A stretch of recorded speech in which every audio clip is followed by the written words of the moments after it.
사도행전 17장 말씀 1절에서 34절까지 말씀 함께 봉독하겠습니다.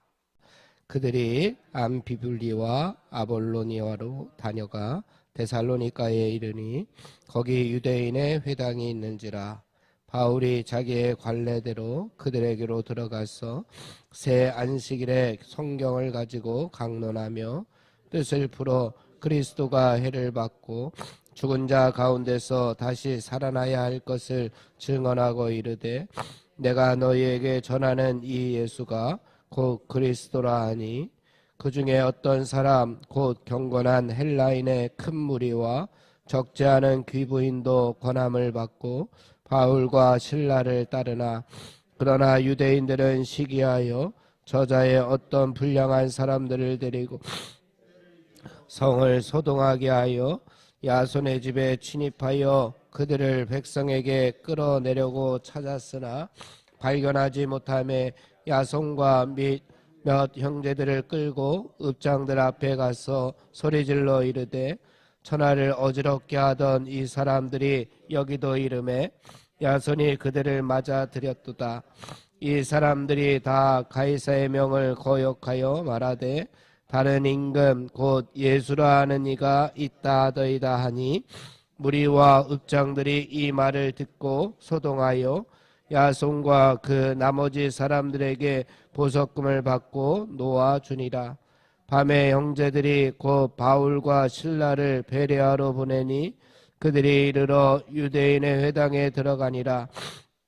베레아에 있는 사람들은 데살로니가에 있는 사람들보다 더 너그러워서 간절한 마음으로 말씀을 받고 이것이 그러한가 하여 날마다 성경을 상고하므로 그 중에 믿는 사람이 많고 또 헬라의 귀부인과 남자가 적지 아니하나, 데살로니가에 있는 유대인들은 바울이 하나님의 말씀을 베레아에서도 전하는 줄을 알고 거기도 가서 무리를 움직여 소동하게 하거늘 형제들이 곧 바울을 내보내어 바다까지 가게 하되 실라와 디모데는 아직 거기 머물더라. 바울을 인도하는 사람들이 그를 데리고 아덴까지 이르러 그에게서 실라와 디모데를 자기에게로 속히 오게 하라는 명령을 받고 떠나니라. 바울이 아덴에서 그들을 기다리다가 그 성에 우성이 가득한 것을 보고 마음에 격분하여 회당에서는 유대인과 경건한 사람들과 또 장타에서는 날마다 만나는 사람들과 변론하니, 어떤 에피크로스와 스토아 철학자들도 바울과争논할세, 어떤 사람은 이르되 이 말쟁이가 무슨 말을 하고자 하느냐 하고, 어떤 사람은 이르되 이방 신들을 전하는 사람인가 보다 하니, 이는 바울이 예수와 부활을 전하기 때문이로라. 그를 붙들어 아레오박으로 가며 말하기를, 내가 말하는 이 새로운 가르침이 무엇인지 우리가 알 수 있겠느냐? 내가 어떤 이상한 것을 우리 귀에 들려주니 그게 무슨 뜻인지 알고자 한다 하니, 모든 아덴 사람과 거기서 나그네 된 외국인들이 가장 새로운 것을 말하고 듣는 것 이외에는 달리 시간을 쓰지 않음이더라. 바울이 아레오바고 가운데 서서 말하되, 아덴 사람들아, 너희를 보니 범사에 종교심이 많도다. 내가 두루 다니며 너희가 위하는 것들을 보다가 알지 못하는 신에게라고 새긴 단도 보았으니, 그런즉 너희가 알지 못하고 위하는 그것을 내가 너희에게 알게 하리라.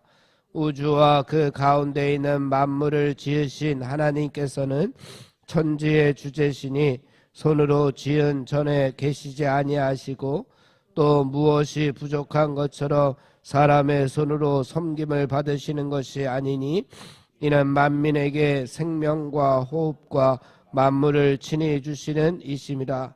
인류의 모든 족속을 한 혈통으로 만드사 온 땅에 살게 하시고 그들의 연대를 정하시며 거주의 경계를 한정하셨으니, 이는 사람으로 혹 하나님을 더듬어 찾아 발견하게 하려 하심이로되, 그는 우리 각 사람에게서 멀리 계시지 아니하도다. 우리가 그를 힘입어 살며 기동하며 존재하느니라. 너희 시인 중 어떤 사람들의 말과 같이 우리가 그의 소생이라 하니 이와 같이 하나님의 소생이 되었은즉 하나님을 금이나 은이나 돌에다 사람의 기술과 고안으로 새긴 것들과 같이 여길 것이 아니니라.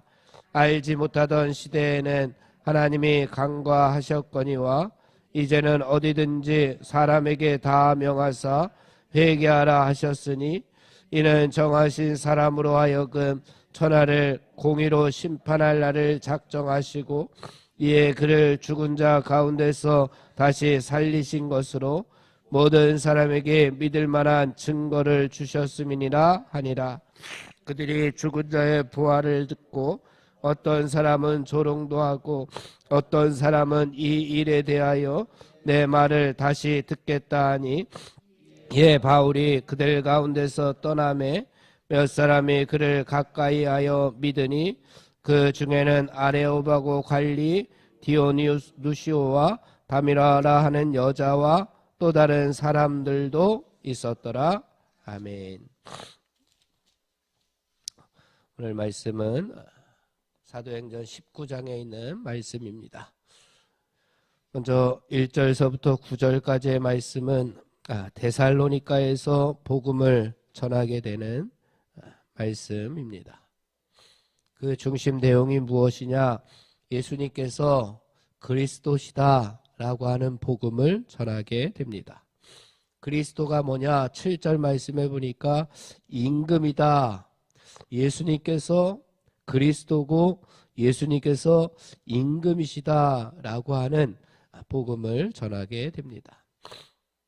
그 당시에 어떤 성경의 말씀인지 알지 못해서 바울 일행은 3절 말씀해 보니까 뜻을 풀어서 설명을 해 주었다라고 이렇게 이야기합니다. 당시에 많은 사람들이 예수님을 오해했습니다. 그리고 그리스도 메시아가 어떤 분인가, 구약에 나타난 메시아가 어떤 분인지 그들이 오해를 했습니다. 당시에 유대인들의 메시아가는 고난이 없는 영광의 메시아였습니다. 그리고 정치적인 메시아였고 그리고 경제적인 메시아관을 가지고 있었습니다. 그러나 바울이 이야기하는 성경적인 메시아는 고난을 통한 영광을 얻는 십자가를 통해서 십자가의 고난이 있겠지만 그 십자가를 통해서 다시금 부활의 영광을 얻게 되는 그 그리스도, 그 메시아, 그 임금을 소개를 하면서 계속 복음을 전하셨습니다.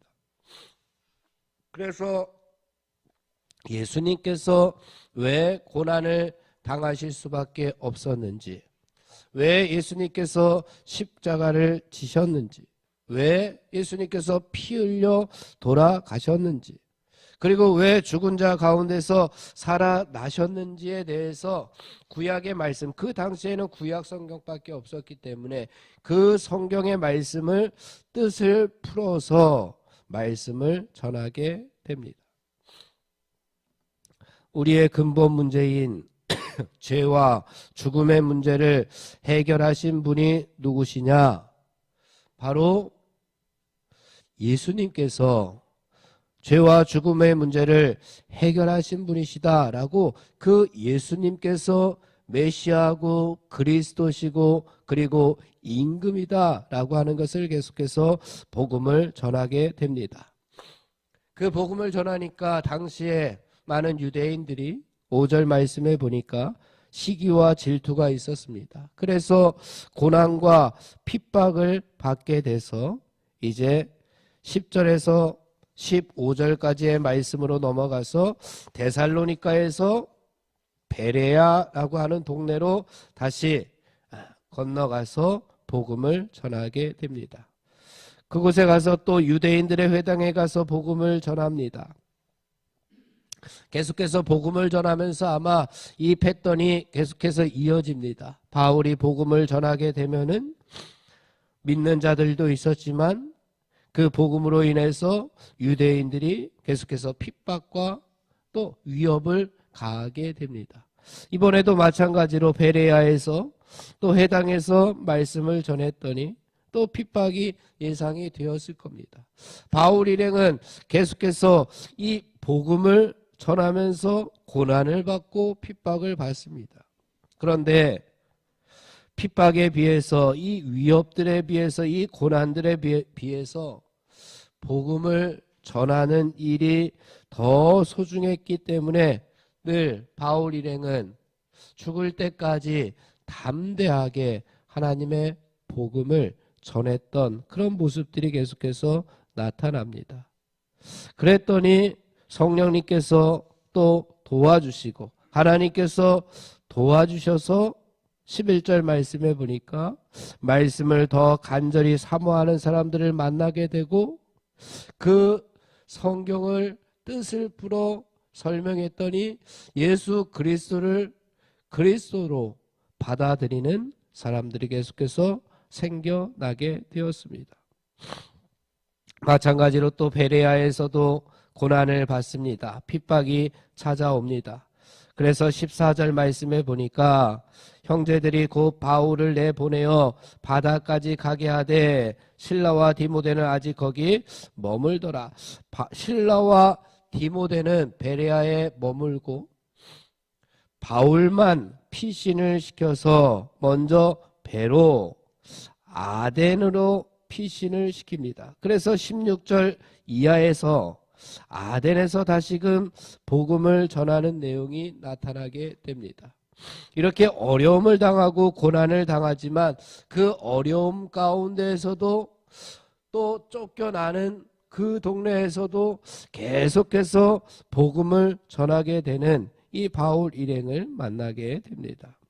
16절 말씀해 보니까 바울이 아덴에서 그들을 기다리다가 그들은 아까 이야기했던 14절에 나오는 실라와 디모데는 아직 오지 못했기 때문에 실라와 디모데를 기다리다가 그 성에 아덴이라고 하는 성에 아덴, 아테네, 지금의 아테네라고 하는 이 성에 우상이 가득한 것을 보고 마음에 격분하였다라고 이렇게 표현하고 있습니다. 우상이 가득한 것을 보고 바울의 마음이 격분하게 됩니다. 타오르는 분노를 억누를 수 없어서 아덴 사람들과 그 이후에 보니까 또 변론하기 시작하였고 살아계신 참 하나님이 누구신지 또 하나님께서 보내신 예수 그리스도가 어떤 분이신지에 대해서 계속해서 설명해 주고 있습니다. 그랬더니 19절 이하의 말씀에 보니까 이렇게 이야기합니다.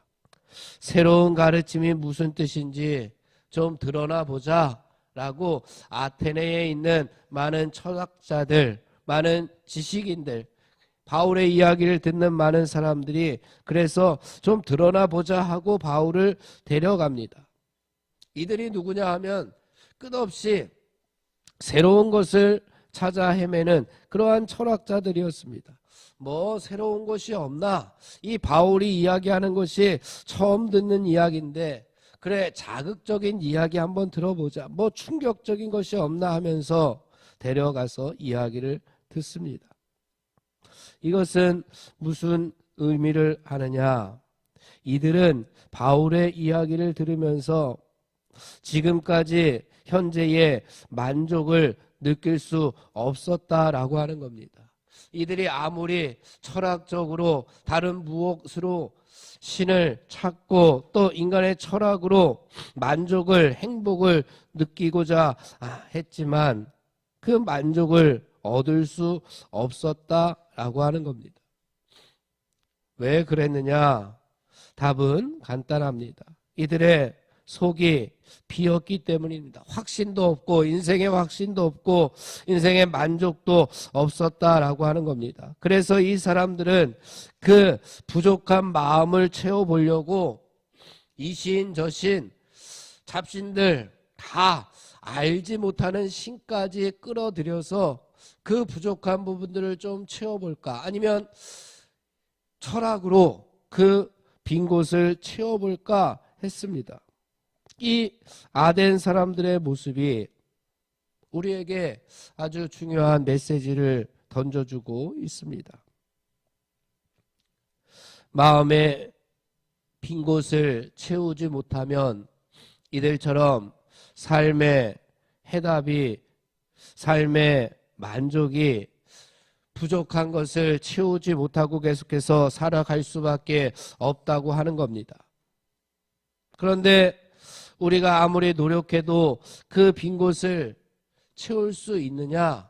우리 스스로는 부족한 것을 채울 수 없다는 것이 또 두 번째 교훈입니다. 그렇다면 우리가 우리의 마음의 빈 곳을 무엇으로 채워야 되느냐? 그 이야기를 바울이 지금 하고 있습니다. 바울이 이야기하는 것은 한 가지밖에 없습니다. 오늘 바울이 전하고 있는 하나님으로만 가득 채울 수 있고 하나님으로 채워진 그 삶 가운데 참된 행복과 참된 만족을 누릴 수 있다라고 하는 이야기를 바울이 하고 있습니다. 24절부터 시작되는 바울의 설교의 말씀을 보게 되면은 우리들이 해결하지 못하는 이 문제에 대해서 명쾌한 해답을 주고 있습니다. 그것이 무엇이냐? 첫 번째, 우리가 어디서부터 왔느냐라고 하는 근원적인 문제를 해결해 주고 있습니다. 먼저 우리가 29절의 말씀 함께 봉독해 보겠습니다. 29절입니다. 시작. 우리가 그를 힘입어 살며 기동하며 존재하느니라. 너희 시인 중 어떤 사람들의 말과 같이 우리가 그의 소생이라 하니. 내가 어디서 왔느냐 하는 것입니다. 성경은 가장 분명하게 이야기합니다. 29절에서 28절에서 이렇게 이야기합니다. 우리는 하나님의 소생이다 라고 이야기를 하고 있습니다. 29절 말씀 계속해서 이어지는 말씀, 이와 같이 하나님의 소생이 되었은즉 하나님을 금이나 은이나 돌에다 사람의 기술과 고안으로 새긴 것들과 같이 여길 것이 아니니라. 바울은 우리 모두가 다 어디에서 왔느냐? 우리는 하나님에게서 왔다. 이것은 지금 말로 하면 우리는 하나님의 자녀들이다. 하나님의 형상이다 라고 하는 겁니다. 두 번째로 바울은 또 하나의 질문에 답을 주고 있는데 나는 지금 어디로 가고 있느냐라고 하는 인생의 방향에 관한 대답을 주고 있습니다. 31절 말씀 우리 함께 봉독해 보겠습니다. 31절입니다. 시작. 이는 정하신 사람으로 하여금 천하를 공의로 심판한 날을 작정하시고 이에 그를 죽은 자 가운데서 다시 살리신 것으로 모든 사람에게 믿을 만한 증거를 주셨음이니라 아니라. 아멘. 우리가 어디로 가느냐, 어디에서부터 어디로 가느냐가 확실하다면 우리의 부족한 부분을 모두 채울 수 있는데 어디로부터 왔느냐? 우리는 하나님의 자녀일 수밖에 없고 우리가 어디로 가느냐? 공의로 심판하실 하나님께로 가고 있다고 하는 것. 그래서 예수님을 죽음 가운데서 다시 살리신 것이고 그때 우리도 다시금 그 예수 그리스도를 믿을 때에 우리들도 다시 부활할 것이다. 영원한 죽음 가운데 거하지 아니하고 우리가 어디를 향하여 가느냐? 우리도 부활하신 예수 그리스도를 따라가야지만 우리의 삶 가운데 가장 행복한 만족 또한 기쁨을 누릴 수 있다고 하는 것을 바울이 오늘 아테네에서 설교하고 있습니다. 예수님의 죽음과 부활, 그것이 바로 우리 삶에 대한 대답입니다. 이 해답을 얻고 나면 그 다음부터 우리의 삶은 다 의미가 있어집니다. 그 목적지가 정해지는 순간 우리의 빈 곳이 채워지게 되고 우리가 살아갈 의미와 가치를 우리는 느끼게 됩니다. 사랑하는 성도 여러분, 인생의 해답을 세상에서 찾으려고 노력했던 많은 사람들, 그러나 세상에서 찾지 못하고 늘 부족함 가운데 살아갔습니다. 우리는 인생의 해답을 세상에서 찾지 말고 하나님의 소생이 되어 본다면, 진정한 하나님의 자녀가 되어 본다면, 하나님의 것으로 우리의 마음을, 우리의 삶을 가득 채워 본다면, 그때 비로소 우리 인생이 의미가 있어지고 가치가 있어지고 우리의 삶 가운데 참 만족과 참 행복을 누리게 된다고 하는 이 말씀, 우리의 삶 가운데에서도 이루어지게 되기를 주님의 이름으로 축원을 드립니다. 기도하겠습니다. 하나님 아버지,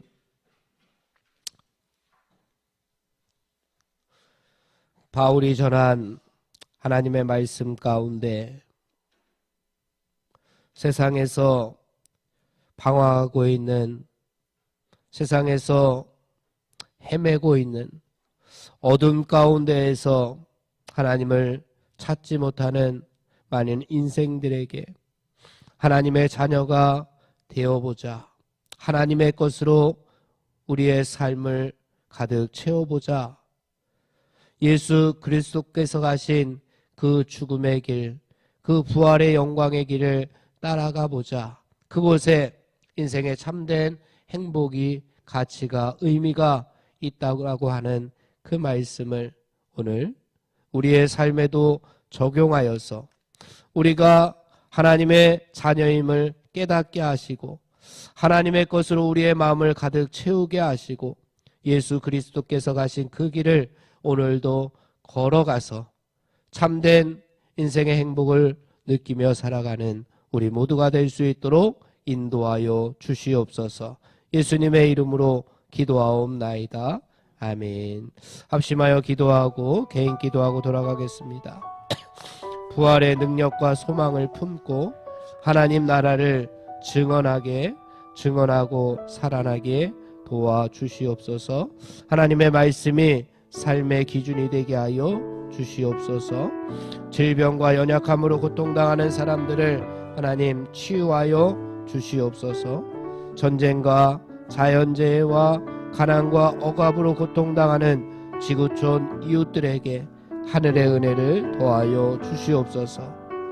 또 교회의 어린이들, 청소년들, 청년 세대가 하나님을 알게 해달라고 우리 합심하여 기도하고 개인 기도하고 돌아가겠습니다.